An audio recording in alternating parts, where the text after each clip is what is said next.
দিদি, গতকাল যে সন্দেশখালীতে যে ঘটনাটা ঘটেছে সেই বিষয়ে আপনি কি বলতে চান?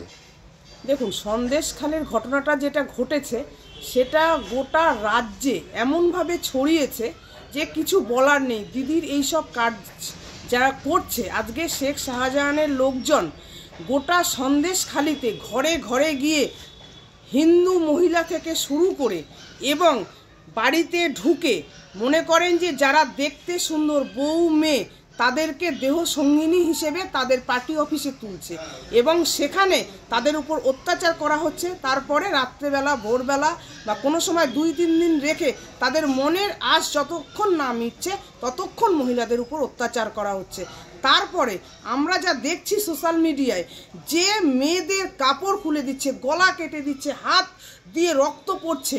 আজকে মুখ্যমন্ত্রী বাংলার যে মহিলা হয়ে আজকে এই মহিলাদের উপর নির্যাতন হচ্ছে, নির্লজ্জ মুখ্যমন্ত্রীকে ধিক্কার জানাই। আজকে আমরা বাংলায় কোনো মেয়েরা স্বাধীনভাবে বাঁচতে পারছি না। প্রত্যেকটা জায়গায়, প্রত্যেকটা জেলায়, প্রত্যেকটা গ্রামে গঞ্জে মেয়েদের উপর অত্যাচার। এই অত্যাচারের জন্য কি আজকে মহিলা মুখ্যমন্ত্রীকে আমরা 2011 সালে এনেছিলাম? আজকে মুখ্যমন্ত্রী বলছেন যে আমার অনুপ্রেরণা ছাড়া একটা শাবক পর্যন্ত জন্মায় না। তাহলে আমরা এটাই কি ধরে নেব যে মুখ্যমন্ত্রীর অনুপ্রেরণায় এগুলো ঘটছে?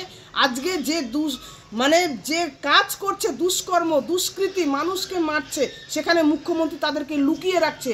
পুলিশের ইডির অফিসারদের মেরে দিচ্ছে এই শাহজাহানের লোকরা। তাহলে আজকে দিদি চুপচাপ নীরব দর্শক হয়ে আছে। আজকে মহিলার তরফ থেকে আমি বলবো যে আমরা এর বিরুদ্ধে গর্জে উঠব। দরকার হলে দিদিকে টেনে সিংহাসন থেকে আমরা নামাবো। চোরের রানীকে আমরা এইভাবে উপযুক্ত শাস্তি দেব।